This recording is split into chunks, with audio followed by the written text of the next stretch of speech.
The summer of 1947 draped itself heavy over the desert of New Mexico.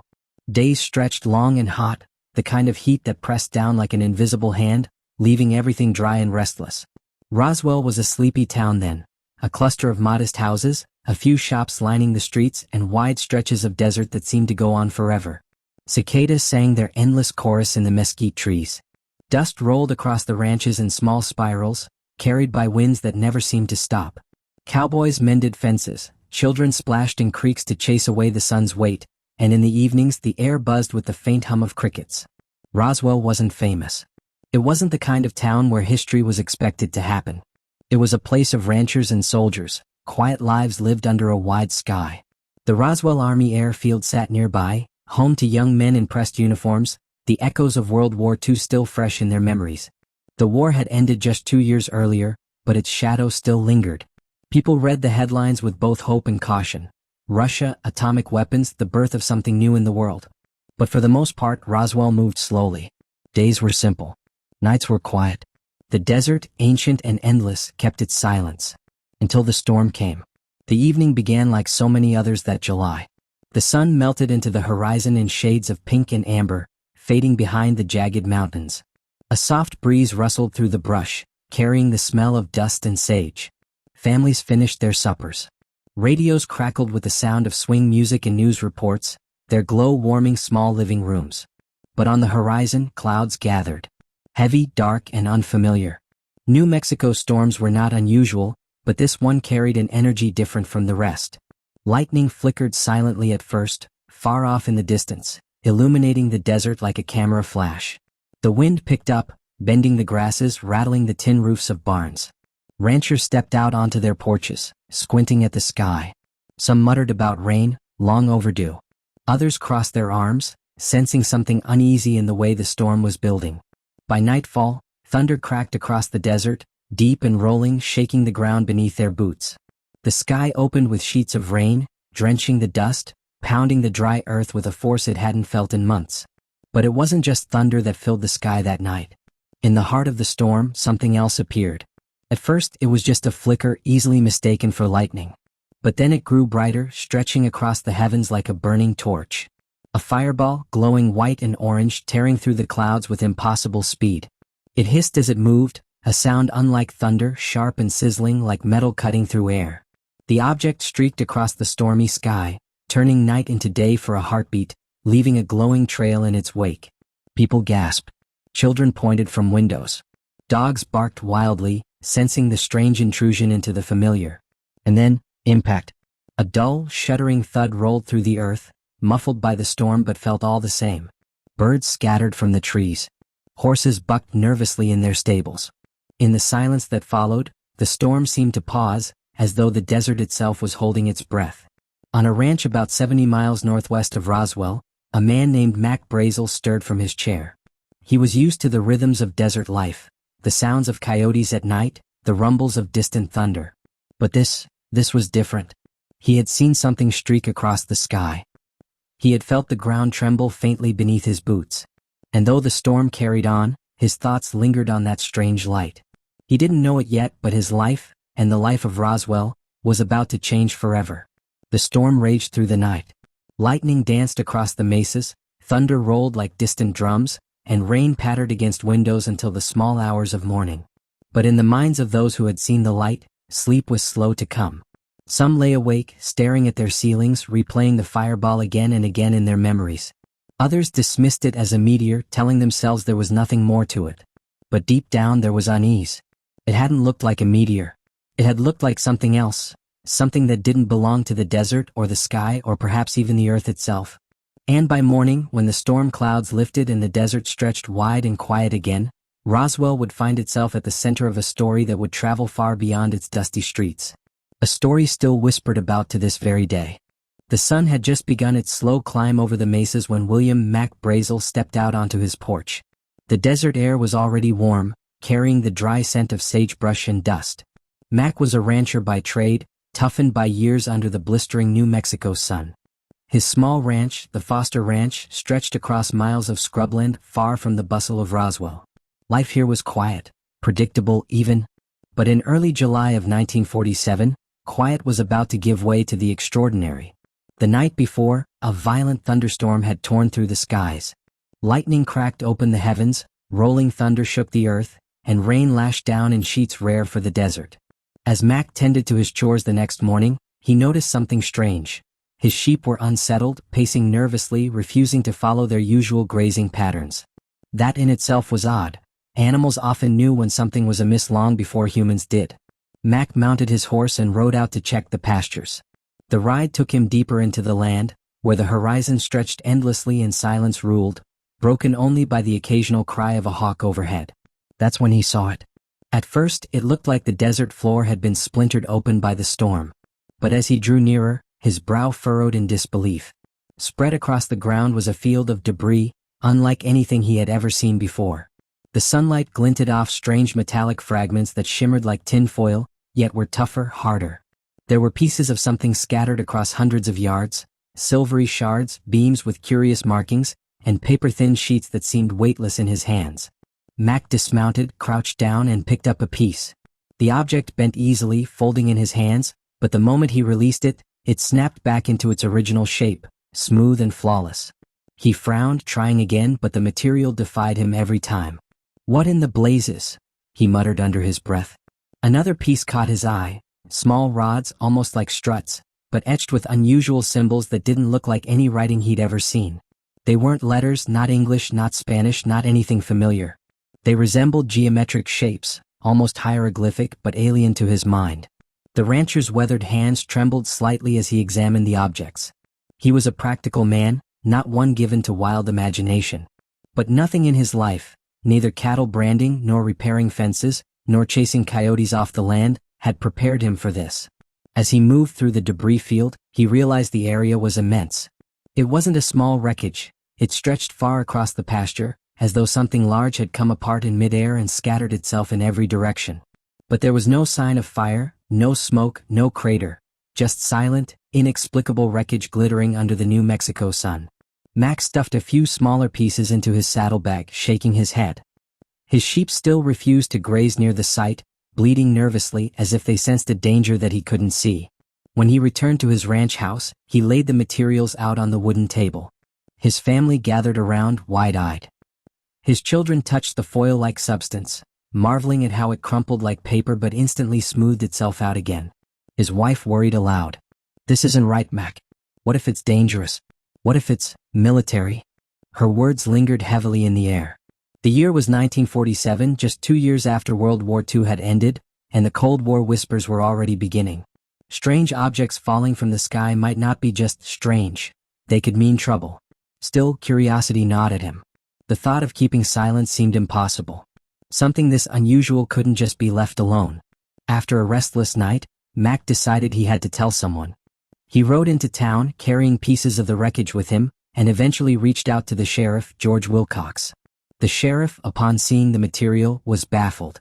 He had handled his fair share of crime scenes and accidents, but this was nothing like ordinary wreckage. He turned the fragments over in his hands, testing their texture, trying to cut them with his knife, even attempting to burn a piece. Nothing worked. The material was unburnable, unbreakable, unyielding. Sheriff Wilcox leaned back in his chair, scratching his chin. "Mac," he said slowly, "I think this is out of our hands. We'll have to get the Army involved." That suggestion sent a chill down Mac's spine. The Army. Once they stepped in, things had a way of getting complicated. Yet part of him felt relieved. Maybe they could explain it, solve the mystery. But as he rode back to his ranch that evening, unease settled over him. The desert sky stretched wide above, stars blinking into existence as the sun dipped below the horizon. Usually that sight calmed him. But tonight it filled him with questions. What had fallen onto his land? What was it made of? And why did he feel deep down that this was no ordinary accident? In the stillness of the desert night, Mac lay awake, replaying the discovery in his mind. The strange debris, the unnatural materials, the symbols that seemed to whisper of something beyond human understanding. He couldn't shake the feeling that the storm had delivered more than just rain. It had delivered a secret, one that might change everything. The following days would confirm his unease. The Army would arrive. Reporters would swarm.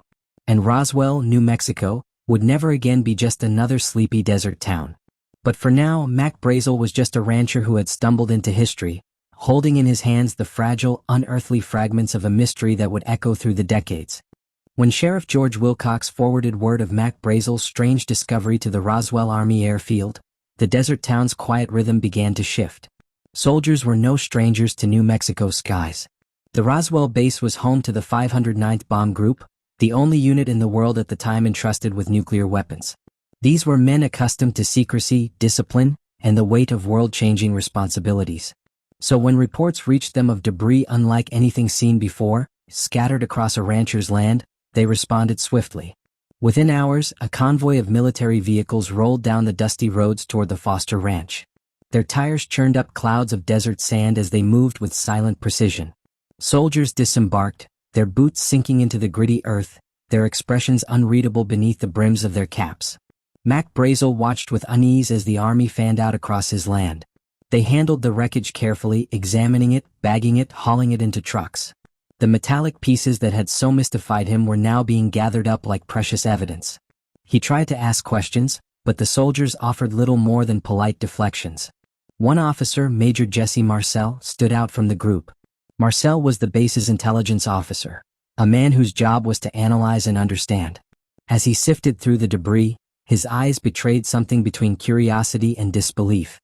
He picked up the foil-like sheets, bent them, and watched as they returned effortlessly to their original shape. He examined beams inscribed with symbols, ran his fingers over their strange markings, and tucked away notes in his field journal. Later, Marcel would admit privately that he'd never encountered anything like it. This was not the wreckage of a weather balloon, nor an aircraft he recognized. It was something other. Back at the Roswell Army Airfield, Colonel William Blanchard, the commanding officer, faced a decision. The world of 1947 was tense, suspicious of Soviet advances, anxious about new technologies, and brimming with rumors of the unexplained. Whatever this was, it was unusual enough to warrant official attention. And so, in an unprecedented move, the Army issued a press release on July 8, 1947. The statement, distributed to local media outlets, was short but explosive. The many rumors regarding the flying disc became a reality yesterday when the intelligence office of the 509th Bomb Group of the 8th Air Force, Roswell Army Airfield, was fortunate enough to gain possession of a disc, through the cooperation of one of the local ranchers and the sheriff's office of Chavez County. The words hit like a lightning bolt. A flying disc? The Army, of all institutions, confirming the recovery of such an object? By the time the afternoon sun hung low over Roswell, the news had leapt beyond New Mexico. The Associated Press picked it up, and soon newspapers across the country carried headlines that would go down in history. RAF captures flying saucer on ranch in Roswell region. The term flying saucer had only just entered public vocabulary weeks earlier, when a pilot named Kenneth Arnold reported seeing strange crescent-shaped objects skipping across the sky in Washington state. The press, hungry for sensational phrasing, coined the term, and now it was plastered in bold letters across the front pages of America's newspapers. Radio stations interrupted regular broadcasts with breaking news. Announcers spoke in urgent tones, their voices crackling across living rooms as families leaned closer to their sets. A flying disc has been recovered in New Mexico, they said.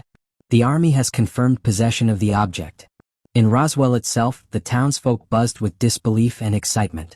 Diners and barber shops became hubs of speculation. Over plates of bacon and eggs, over the hum of clippers, neighbors debated what it could mean. Some laughed it off, dismissing it as a misunderstanding blown out of proportion. But others felt a deep thrill. Could it be true? Could something from beyond the earth have come down right here in their desert town?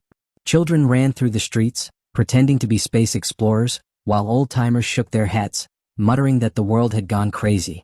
Yet beneath the humor and the gossip, a sense of awe settled over Roswell. People felt, perhaps for the first time, that the universe was closer, stranger, and more mysterious than they'd ever dared to imagine. Back on the base, though, the mood was far more serious. Major Marcel was ordered to transport the wreckage to Fort Worth Army Airfield in Texas, where higher-ranking officials could examine it.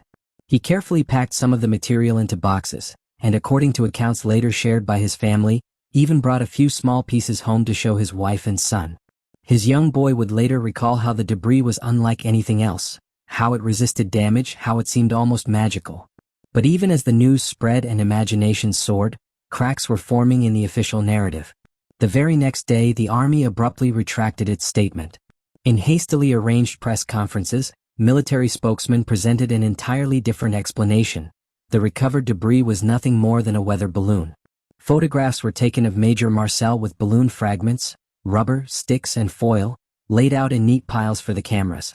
The swift reversal confused and disappointed many. How could a flying disc one day become a weather balloon the next? The explanation felt too convenient, too mundane to those who had heard otherwise. But in those first 24 hours, between the press release and the retraction, the idea of Roswell had already taken root in the collective imagination. For one brief, extraordinary moment, the United States had been told that a flying disc had fallen to Earth and that the Army held it in their possession. And once that seed was planted, no official denial could ever fully erase it. The story had escaped into the world, whispered across airwaves, inked onto paper, and carried in the conversations of millions. Whether fact or fiction, mistake or miracle, Roswell had become more than a small desert town. It had become a symbol, a place where the skies had opened, where mystery had touched the soil, and where ordinary people found themselves brushing against the extraordinary. In kitchens and living rooms, Americans gazed up at the night sky with new eyes. Was someone, something watching them from above? Were the stars alive with visitors, their crafts hidden in the dark?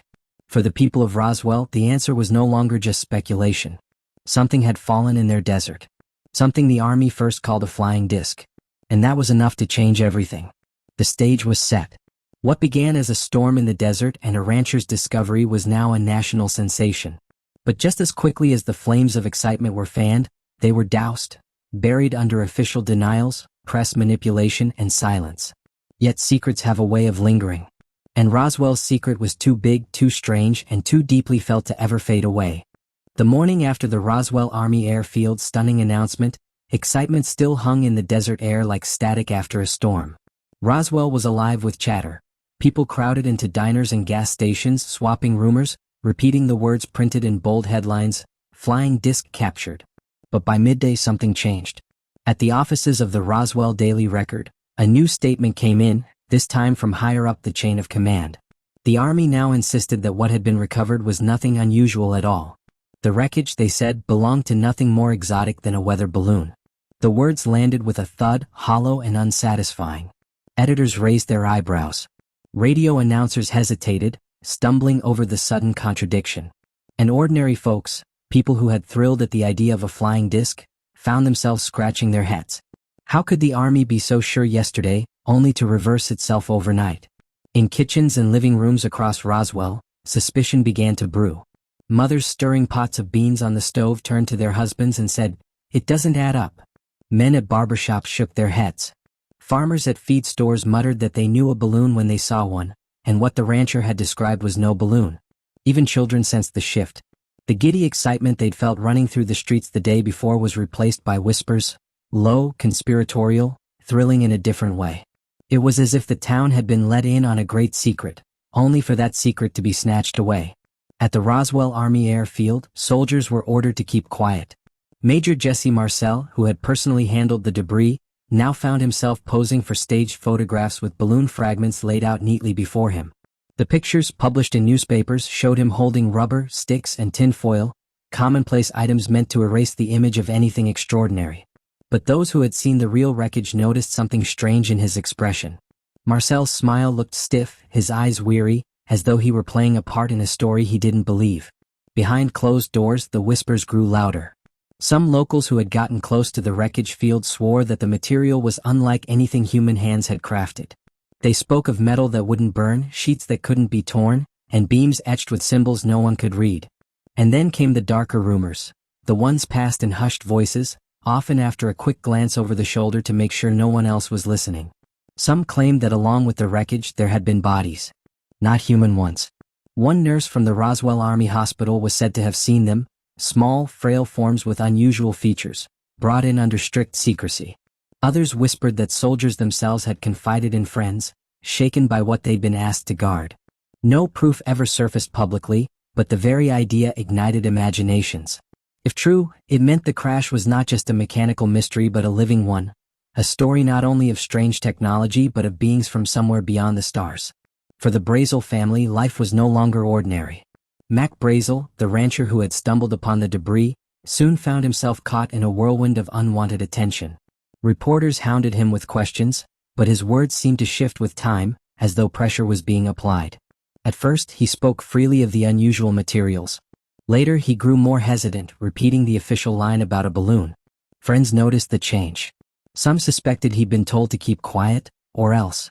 Others thought he might have been worn down by the sudden glare of publicity, eager only to return to the quiet life of tending sheep. Still, there were moments when his guard slipped. In one conversation, he remarked that he wished he had never said a word about what he found. The attention, the questions, the sense of being watched, it all weighed heavily on him. Meanwhile, the town of Roswell felt the tightening grip of military secrecy. Families who had lived near the crash site recalled being visited by uniformed men who warned them not to talk about what they'd seen.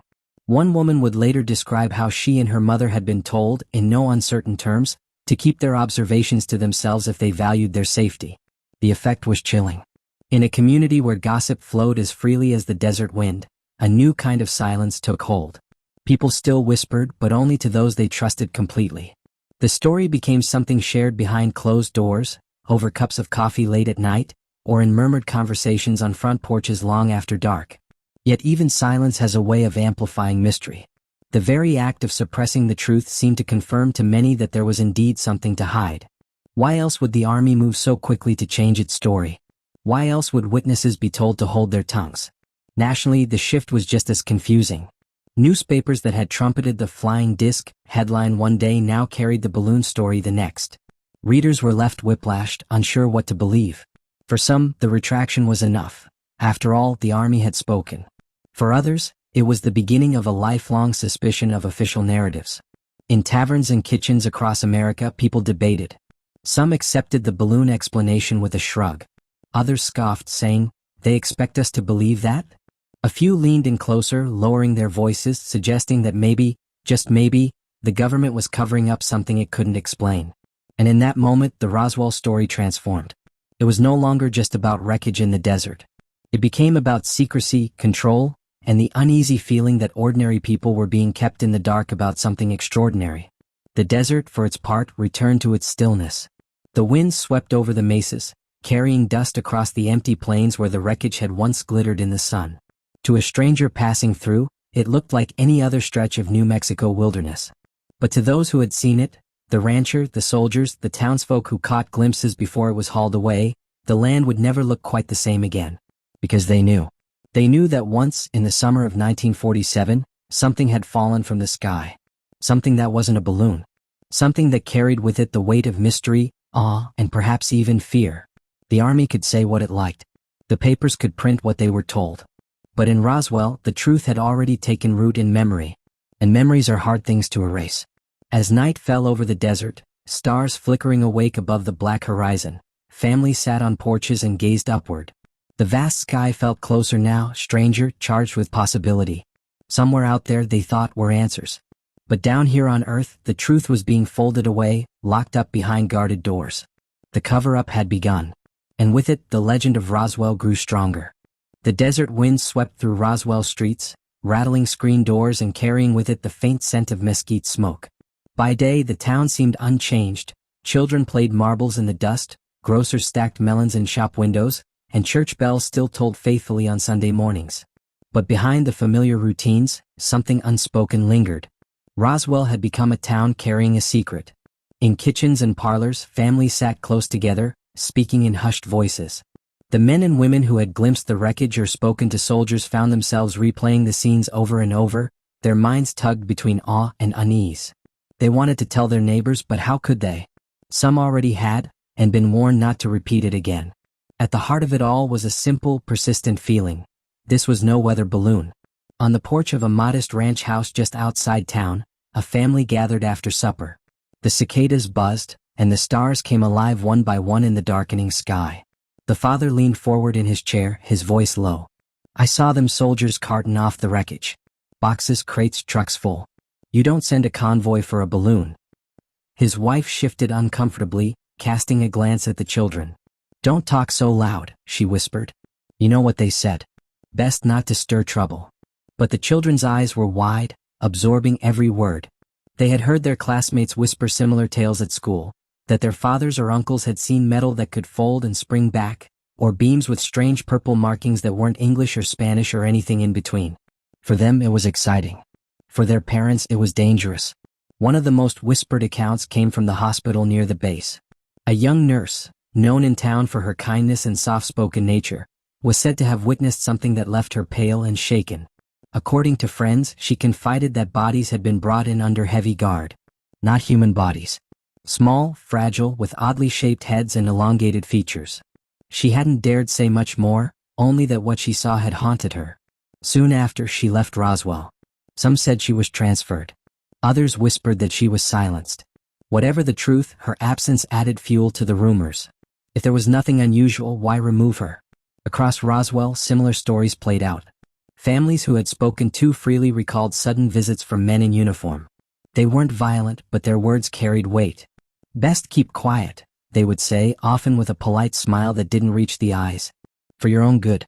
For national security." One woman later recalled how her father, who had seen part of the wreckage, sat her down after such a visit. His hands shook as he lit a cigarette.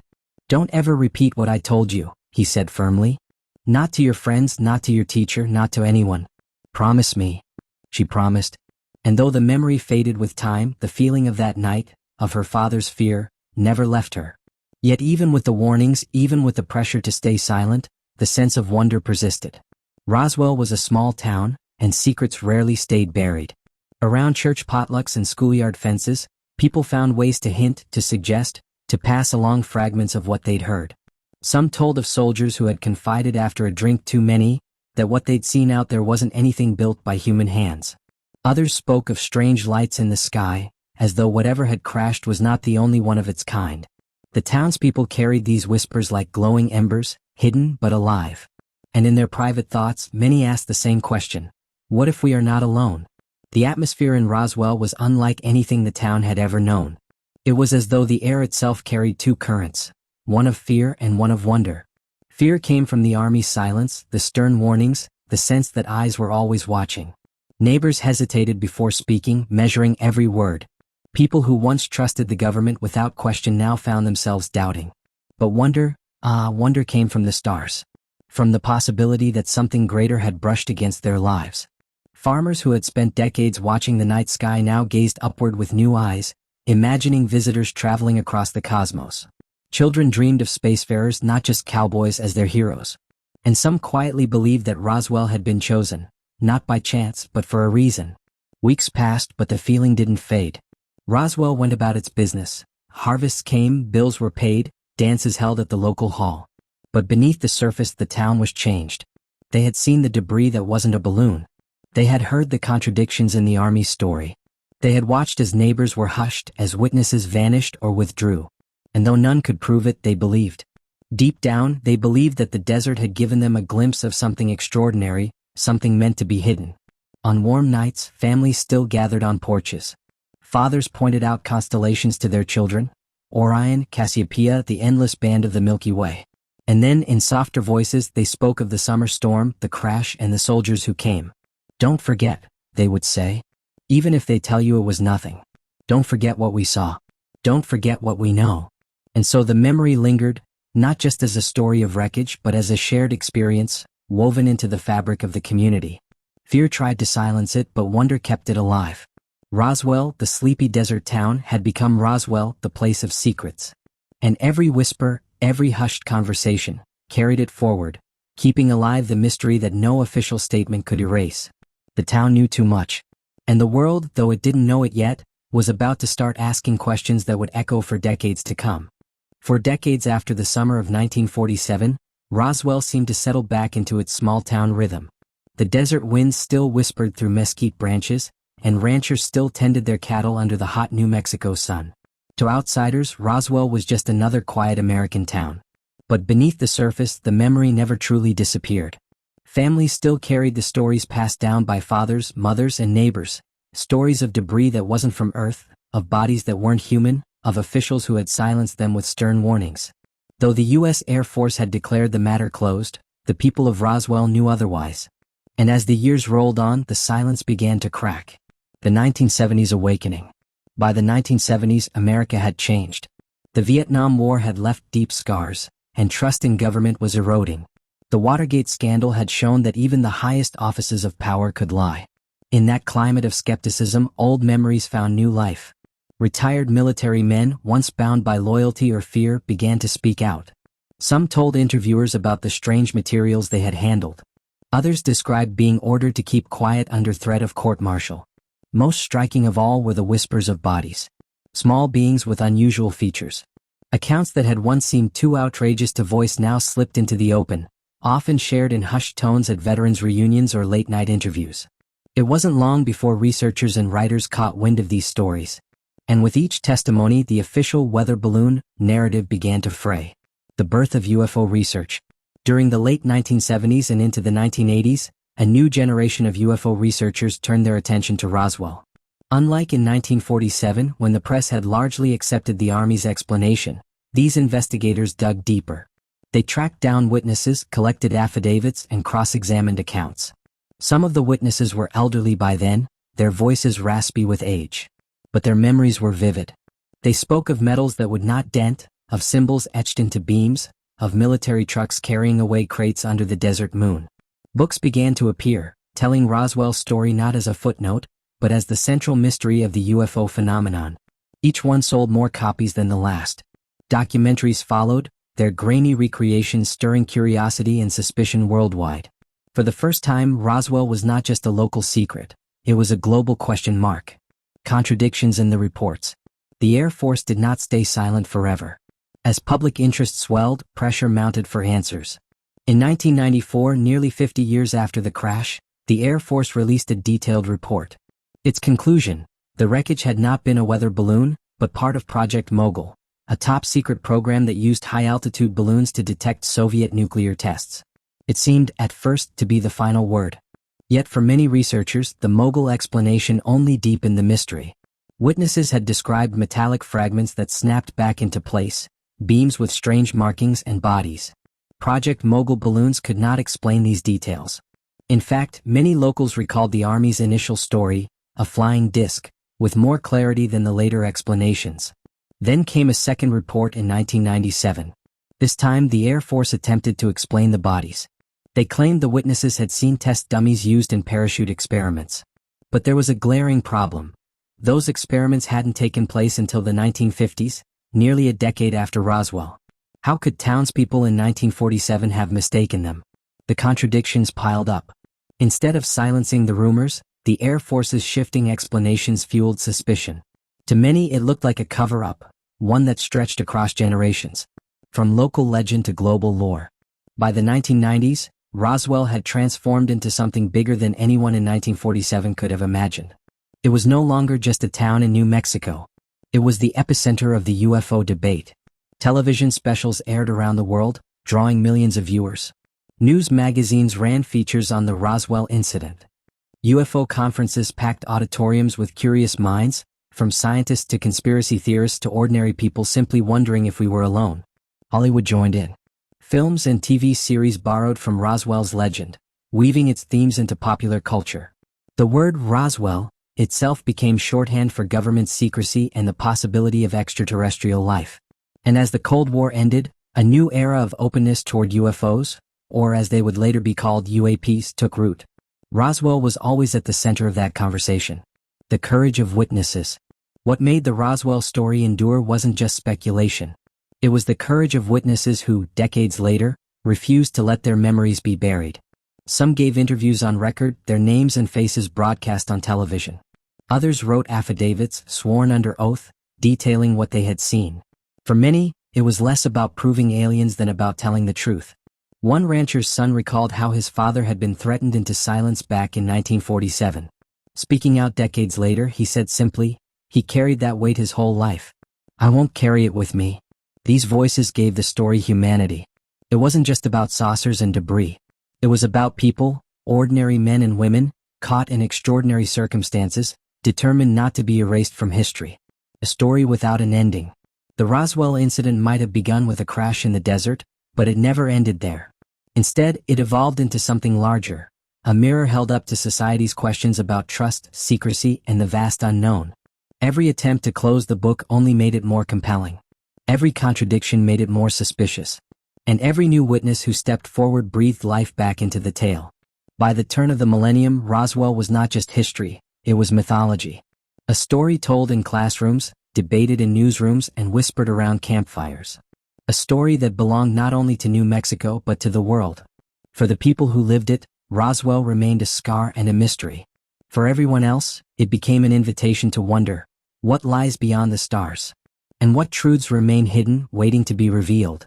One thing was certain, Roswell would never die. It would echo across generations, fueling questions that science and secrecy alike had yet to answer. The desert of New Mexico holds many secrets, but perhaps none as persistent or polarizing as Roswell. For every believer who sees in the 1947 crash undeniable proof of otherworldly visitors, there is a skeptic ready to dismiss it as nothing more than human error, misremembered events, or even deliberate myth-making. Roswell in many ways has become more than a story about UFOs. It has become a stage, a battleground where faith in the extraordinary collides with demands for proof. And yet, through all the debates, one truth remains. Roswell endures because it is not only about what might have fallen from the sky, but about what it awakened within us. The skeptic's lens. Skeptics argue that Roswell is a case study in human imagination. Memory, they point out, is fragile. Over decades, recollections can blur, evolve, and be influenced by cultural forces. A rancher's strange debris might grow into an alien spacecraft after years of retelling. Historians note how the context of the Cold War fed suspicion. In 1947, secrecy was the norm. Projects like Mogul were highly classified. Ordinary citizens weren't told what their government was working on, and that silence left gaps. Gaps that human minds filled with wonder. Psychologists add that humans are drawn to mysteries. We long to explain the unexplainable, often reaching for extraordinary explanations. A weather balloon becomes a disk. Parachute dummies become extraterrestrial bodies. And yet, skeptics acknowledge something curious. While most UFO stories fade, Roswell has not. Why, they ask, does this one persist when so many others have been forgotten? The believer's conviction. Believers counter with passion. They argue that too many witnesses across too many decades have described details that align too closely to dismiss as coincidence. They point to the testimony of military personnel who handled debris unlike anything seen before. To families who were silenced under threat. To the inconsistencies in the Air Force's explanations. Weather balloon, then Project Mogul, then parachute dummies, each story contradicting the last. For believers, Roswell is not just about aliens. It is about truth withheld. If the government lied once, why not again? The cover-up, in their eyes, is proof enough that something extraordinary happened. More than that, Roswell taps into something deep within human imagination, the yearning to know we are not alone. To believers, Roswell is not simply a historical incident. It is evidence of a greater cosmic story in which humanity is not the only player. The cultural earthquake. Whether one stands with skeptics or believers, the cultural impact of Roswell cannot be denied. From the late 20th century onward, Roswell leapt from local lore to global stage. Books poured onto shelves, each offering new testimonies, theories, and interpretations. Some sold millions, planting Roswell firmly in the public consciousness. Hollywood quickly followed. In the 1990s, the television show The X-Files wove Roswell into its tapestry of alien conspiracies, turning it into a cultural shorthand for government secrecy. Movies like Independence Day hinted at Roswell as the origin of America's alien technology. Even lighthearted comedies poked fun, knowing the audience would instantly recognize the reference. By the dawn of the new millennium, Roswell was no longer just a town in New Mexico. It was a brand. Festivals celebrating the crash brought thousands of visitors each summer, with parades, costumes, and conferences blending science fiction with earnest inquiry. Souvenir shops sold alien mugs, t-shirts, and toys, while serious researchers delivered lectures to packed halls. In Roswell itself, the incident became an unlikely lifeline. Tourism grew. Hotels filled. A UFO museum opened its doors, drawing guests from around the world who came seeking answers, or at least a photograph with a green alien statue. The irony was not lost on the townspeople. What had once been a dark cloud of secrecy and fear had become, in time, their greatest claim to fame. Why Roswell endures. Other UFO sightings have come and gone, forgotten in the tide of time. But Roswell remains firmly lodged in the collective imagination. Why? Part of the answer lies in timing. Roswell happened at the dawn of the Cold War, when secrecy was rampant and suspicion easy to sow. Part lies in testimony, So many voices spread across decades refusing to be silenced. But perhaps the deeper reason Roswell endures is that it speaks to universal human questions. What if we are not alone? What does our government know that we do not? Why are some truths so fiercely hidden? Roswell offers no neat answers, and perhaps that is why it continues to live. The ambiguity fuels imagination. Each contradiction invites new theories. Every unanswered question becomes an opening for curiosity. In a sense, Roswell has become less about the event itself and more about what it symbolizes. The eternal human search for meaning beyond what we can see. Between myth and truth. In the end, Roswell occupies a space between myth and truth. To some, it is evidence of visitors from the stars. To others, it is a parable of Cold War secrecy and the fragility of memory. But like all enduring myths, Roswell has grown larger than its origins. It is no longer confined to the desert of New Mexico. It is woven into films, books, late-night radio shows, and the very language we use to speak of the unexplained. When someone whispers of government cover-ups, they invoke Roswell. When people imagine first contact, Roswell's shadow is there. It has become both a cautionary tale and a beacon of wonder. For the people of Roswell, the incident began as a crack in the night sky. But for the world, it became a mirror, reflecting our fears, our hopes, and our insatiable hunger to know what lies beyond. And so, year after year, as tourists flock to festivals and researchers pore over testimonies, Roswell endures. Neither fully myth nor fully truth, it lives in the liminal space where stories find their power. The desert may hold its silence, but humanity will not. Roswell remains alive not because of what was found, but because of what we continue to seek. The desert has always held its secrets. Beneath the endless skies of New Mexico, time seems to stand still. The wind moves over the sands, carrying whispers of stories long past, and the stars shine with quiet indifference. Yet within this silence lies one of the greatest mysteries of modern history, the story of Roswell. More than 70 years have passed since that fateful summer night in 1947, when something strange fell from the heavens. Ranchers stumbled upon debris that defied explanation. Soldiers rushed in with urgency. The government spoke of flying discs one day and weather balloons the next. And the people of Roswell were left with questions that no official report ever truly silenced. But perhaps what matters most is not whether an alien craft truly crashed in the desert. What matters is what Roswell awakened within us.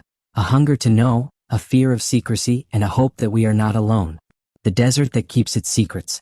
Stand on the sands outside Roswell today and you might still feel it. The quiet weight of history. The sense that the desert remembers what we cannot prove. The land itself offers no answers. It does not reveal whether the debris was alien or mogul balloon remnants, or something else entirely. It keeps its silence as deserts often do. But that silence has given birth to something even greater, human imagination. When faced with the unknown, we create stories. Not to deceive, but to comfort, to explain, to reach beyond ourselves. Roswell's story has become just that, a canvas where we project our deepest questions. Wonder and fear. At the heart of Roswell lies a balance between two powerful emotions, wonder and fear. On one hand, there is the awe of possibility. What if we are not alone? What if others, from beyond the stars, have brushed against our world? That thought fills us with excitement, with a sense of belonging to something far greater than ourselves. On the other hand, there is the shadow of fear. Fear of secrecy, of being misled, of truths hidden behind locked doors. Fear that we may never know the answers no matter how many times we ask. It is this tension between wonder and fear that keeps Roswell alive. And in that tension lies something profoundly human. What Roswell tells us about ourselves. The Roswell story is not only about the skies. It is about us. It tells us that we are a species that hungers for truth, even when it eludes us. That we will question, challenge, and search, no matter how many official explanations are given. It tells us that we are imaginative, weaving myths and legends to fill the gaps of what we do not know. And that those myths, whether fact or fiction, carry meaning. They shape culture, inspire art, and remind us of the mysteries that remain. And perhaps most of all, Roswell tells us that we are not content with small horizons. We look up at the stars and we wonder who else might be looking back. A story without an ending. Most stories end. They resolve, neatly or not, and fade into memory. But Roswell is different. It resists endings. Every attempt to close the book, whether through official Air Force reports or skeptical dismissals, has only opened new chapters. Each contradiction gives rise to fresh questions. Each silence invites speculation. That is why Roswell continues to breathe. It is a story without an ending, and perhaps it was never meant to have one. Like the stars themselves, it shines not because we can touch it, but because it remains just out of reach. The cultural constellation. Look around the world today and you'll see Roswell everywhere. In movies that imagine alien contact. In books that probe government secrecy. In festivals that turn mystery into celebration. Roswell has become more than an incident. It is a constellation of stories, beliefs, and dreams. For skeptics, it is a lesson in how myths form and endure. For believers, it is a sign that we are part of a larger cosmic community. For everyone else, it is a reminder of how powerful a single mystery can be. And whether true or not, Roswell has given us something precious. A shared story. One that unites us in questions even if it divides us in answers. The gentle mystery. As you close your eyes tonight and let sleep carry you, imagine the desert once more. Picture the wide, star-filled sky above Roswell. Feel the hush of the land as if holding its breath. Somewhere out there perhaps lies the truth. Maybe it was no more than a balloon misunderstood in a time of fear. Or maybe it was something far greater, a visitor from beyond the stars. We may never know. And perhaps that is the point. Roswell reminds us that not all mysteries are meant to be solved. Some exist to keep us dreaming, to remind us that the universe is vast, and that we have only begun to understand it. And so, as the story of Roswell continues to echo across generations, let it guide you into wonder, not worry. Let it soothe you with the knowledge that mystery is not something to fear, but something to cherish. Because in the end, the unanswered questions are the ones that keep the stars alive in our minds. The desert holds its secrets as it always has. The wind blows softly across the sands. The stars shine their quiet light. And somewhere in the space between what we know and what we dream, Roswell waits, timeless, unending, a mystery that belongs to us all. So let the story rest for tonight. Let the mystery linger gently in your thoughts. And as you drift into sleep, may you carry with you the wonder of the unknown, the comfort of curiosity, and the gentle reminder that the universe is wider than we can ever imagine.